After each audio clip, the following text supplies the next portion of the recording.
to see 10 of your friends get killed before you 16 puts you in a bad spot mentally and emotionally, and you kind of lose your soul. That kind of anxiety and worry will turn you to a maniac because you're always on the defense out there in the streets. And you get tired of living that way. You get tired of seeing sadness. Not just from me, but I don't know if a person ever looked at a mother's face that lost her son. I see that everywhere I go, and it's something that had to change. I ain't no special guy. I'm just standing in the gap. Because if I can put my life on the line for some dumb stuff, I can put my life on the line for some good stuff. What's up, buddy? How you doing?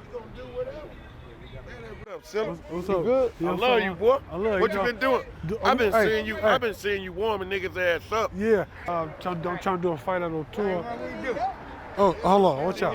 Yeah, watch out. Yeah. Before I started boxing, when I won a Golden Gloves championship title, that's the first time I've been on a plane in my life. First time I seen anything different. First time I had to go to bed at a certain time because I had to get up and train in the morning. In high school, I was a tremendous athlete, but just growing up poor, my idol was the dope dealer because I can't touch Michael Jordan. But that guy making $4,000-5,000 a day, he gonna talk to me. That's who I idolize. That's who I can touch. That's who can talk to me back. And I dropped out of high school to tell myself I'm going to sell me some drugs and get up out this war zone. But me having an immature mind, it was going to take more war to do it.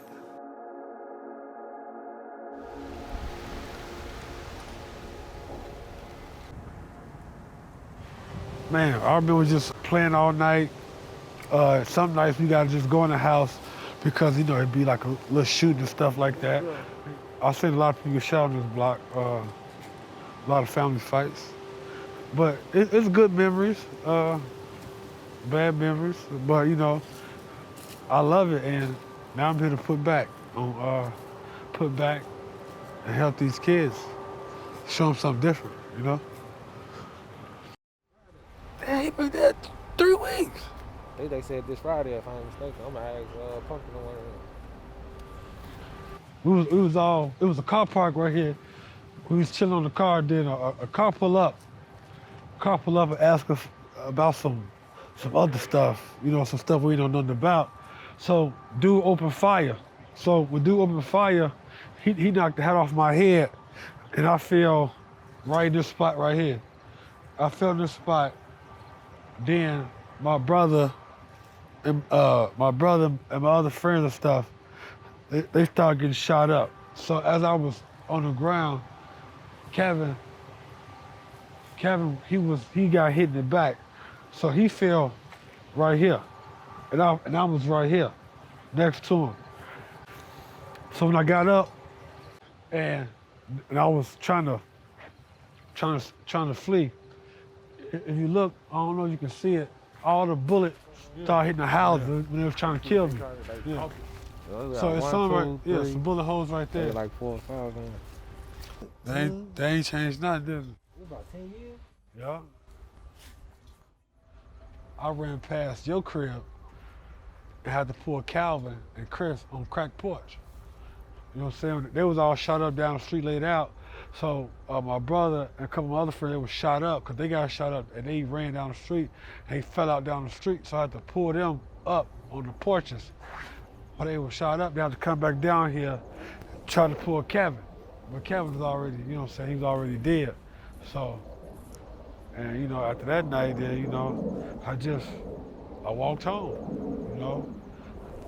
straight up.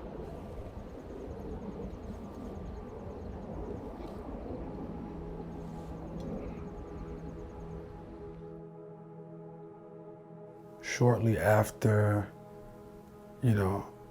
Kevin get killed, and I was in the shower, and a chair fell, and it was a pop. So when I heard that loud pop, I just broke down to a ball in the shower and started hyperventilating, and crying or whatever, and I just jumped up and grabbed the grabbed my pistol and just stood in the house for 6 days looking out the window. It's just, waiting on something bad to happen. A lot of stuff that's not normal becomes social norms. He'll meet a kid nowadays and he said, oh, I seen my brother get shot, or I seen this person get shot. And he act like it's just another walk in the park, like it's just a part of everyday living. And eventually when he get older, it's gonna come out in different ways. And that's further going to destroy our community and everybody around them. When people tell you to go talk to somebody, most of us see that as a sign of weakness. That you can't deal with the pressures of society.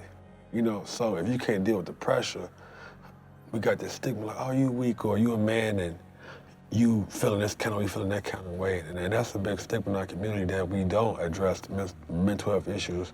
We don't address PTSD. We don't address depression. So we mask it, we drink it away, we smoke it away, we get overly vigilant, and we become extreme violent. I don't think that people from low-income houses or high-violence communities get the proper care. So what's the difference between the war in Iraq and the war in Inglewood? At one point, more people died in Inglewood than in Iraq. So why we can't get the same treatment? Why we can't get the same? Why we can't get the same arms around it like they do the soldiers? But the only difference is I didn't sign up for this war. I was born into it. I always want to be tangible to these kids, because my idol was the person I can touch.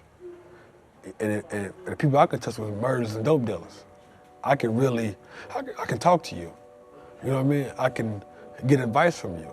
So, and I think that means a lot to a kid if you can look up to somebody and have access to them. Everybody want to be a basketball player, a scientist, a architect, but them people don't stay next door to us. We stay next to some real people doing real things, and they influence our lives. So, I just want to be tangible to these kids. I'm fighting for my life, fighting my way out of poverty, fighting my way from going back to things that I used to do, fighting my way out of just pure filth and decadence. And I don't mind being a sacrificial lamb for those who want to come behind me. Because I know in this fight that I'm fighting, this is a 12-round fight. This ain't no short fight. So I may not see all the benefits of everything I'm doing in my lifetime. I don't mind being a sacrificial lamb neither, because I know it's a bigger cause at stake than me. But street stuff happen. Friends of mine get killed, or I see my brother get killed, and I fly off the rail. I quit fighting for 2-3 years, just dealing with depression, anxiety, PTSD, street wars. Just all kind of professional athletes shouldn't get into, but stuff living in this shit that you can't miss. And I keep that in the back of my brain. And I just, keep trying to keep working hard and try to make a difference.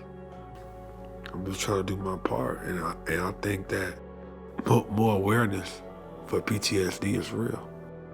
It's very real. That's why all my efforts, I'm trying to open up the first PTSD clinic in Inglewood. We're gonna start doing this the right way. Now I'm working better, thinking better. I'm going to therapy, and I'm just motivating myself to remind myself this is a fight for your life.